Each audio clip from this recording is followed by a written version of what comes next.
berkaitan dengan persoalan atau masalah tertentu. Jadi di sini adalah sebagai metodenya atau ilmunya. Sedangkan kalau statistik di sini adalah data hasil perhitungan atau metode ilmiah yang disajikan dalam bentuk tabel, grafik dan lain sebagainya. Jadi letak perbedaan di sini ialah statistika ialah sebagai metodenya, sebagai ilmunya. Sedangkan statistik di sini adalah datanya saja. Secara gamblangnya seperti itu.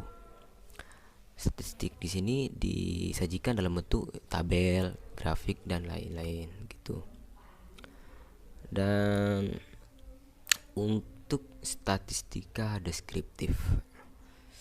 Statistika deskriptif itu adalah metode yang berkaitan dengan pengumpulan atau penyajian data hingga memberi informasi yang berguna. Contoh dari statistika deskriptif yaitu seperti halnya tabel, grafik, diagram, besaran-besaran lain di majalah dan koran-koran. Nah, contohnya seperti gambar yang kayak di bawah. Ini adalah contoh dari statistika deskriptif, yaitu lebih kepada penggambaran deskriptif. Nah, ketika diambil dari kata deskriptif itu sendiri. Oke, lanjut di sini mengenai statistik inferensial. Kalau statistik inferensial itu sendiri yaitu sebuah metode yang mampu dipakai untuk menganalisis kelompok kecil dari data induknya atau sampel yang diambil dari populasi sampai pada peramalan dan penarikan kesimpulan pada kelompok data. Kemudian sampai pada peramalan atau penarikan kesimpulan mengenai keseluruhan data induk. Jadi secara gamblangnya di sini statistik inferensial itu adalah letak penarikan kesimpulan sebagai konklusi dari data-data yang dianalisis.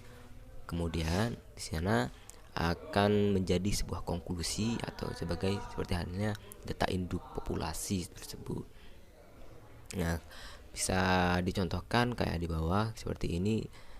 Bisa juga disebut statistika inferensial.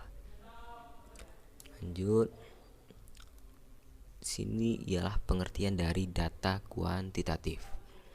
Nah, data kuantitatif itu sendiri adalah jenis data yang dapat diukur measurable atau dihitung secara langsung sebagai variabel angka atau bilangan.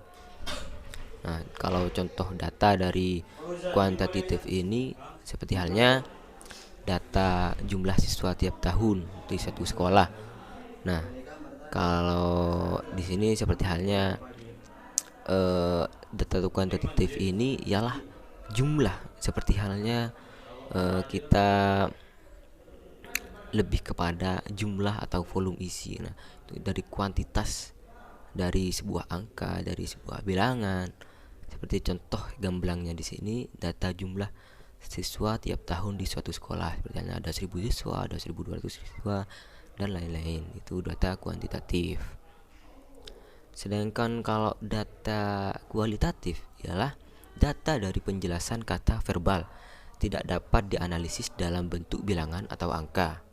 Dalam penelitian, data kualitatif ini berupa gambaran mengenai objek penelitian.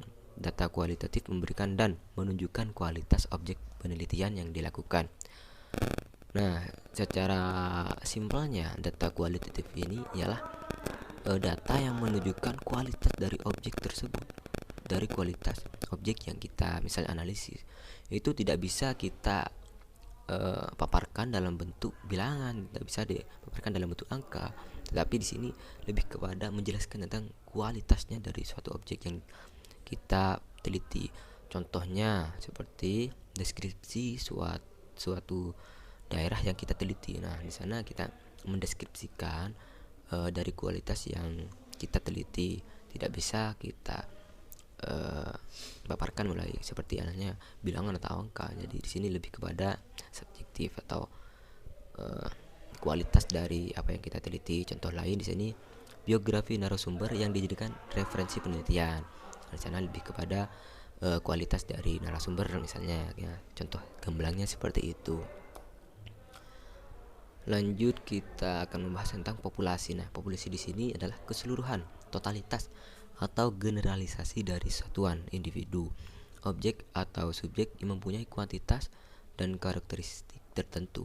yang akan diteliti, yang dapat berupa orang, benda, institusi, peristiwa dan lain-lain. Nah, populasi di sini secara gamblangnya atau secara simpelnya yaitu sebagai apa ya, populasi, sebagai keseluruhan, perkumpulan atau totalitas dari apa-apa yang mempunyai yang mempunyai kuantitas atau karakteristik tertentu yang akan diteliti, seperti halnya yaitu seperti orang, benda yang bisa dijadikan sebagai populasi. Nah, contoh populasi di sini secara simpel yaitu populasi siswa manje atau madrasah aliyah di Nurul Jadid dari berbagai jurusan. Nah, di sana jadi satu kata yaitu populasi. Nah, secara gamblang seperti itu. Lanjut kepada sampel. Nah, sampel di sini adalah wakil atau sebagian dari populasi yang memiliki sifat dan karakteristik yang sama, bersifat representatif dan menggambarkan populasi sehingga dianggap dapat mewakili semua populasi yang diteliti. Nah, secara gambarnya di sini sampelnya ialah bisa dikhususkan, tidak universal, tetapi lebih dipartikularkan. Nah, seperti contohnya antusias dari siswa manje madrasah aliyah Nurul Jadid khusus jaringan IPA. Nah, di sana lebih kepada disampelkan atau dipartikularkan dalam segi penyebutannya. Nah, secara gamblang seperti itu. Ya, maaf ya teman-teman kalau ada suara kurang jelas atau gimana, itu bisa dimaklumi karena saya ada di pondok seperti itu. Oke, lanjut kepada pengumpulan data. Yaitu pengumpulan data di sini teknik atau metode yang dilakukan oleh peneliti untuk mengumpulkan sebuah data. Jadi ada beberapa teknik dalam mengumpulkan data dari seorang peneliti. Nah, di sini saya rangkum secara ringkas ya. Kira-kira ada 4 di sini, yaitu yang satu pengamatan mendalam atau yang biasa kita sebut dengan observasi. Nah, yaitu pengamatan terhadap objek yang akan dicatat datanya dengan persiapan yang matang dilengkapi dengan instrumen tertentu. Jadi di sini observasi itu secara gamblang langsung datang, langsung bertanya, langsung mencatat data-data, langsung terjun langsung kepada objek yang akan kita teliti, seperti itu observasi namanya. Lanjut wawancara mendalam, systematic interview, yaitu pengumpulan data berbentuk pengajuan pertanyaan secara lisan, dan pertanyaan yang diajukan dalam wawancara itu telah dipersiapkan secara tuntas dilengkapi dengan instrumennya. Jadi wawancara mendalam di sini adalah lebih kepada mengajukan pertanyaan secara lisan yang sudah dipersiapkan sebelumnya, kira-kira seperti itu. Tapi di sini dilengkapi dengan instrumen-instrumen yang akan kita pertanyakan. Untuk yang ketiga yaitu angket kuesioner.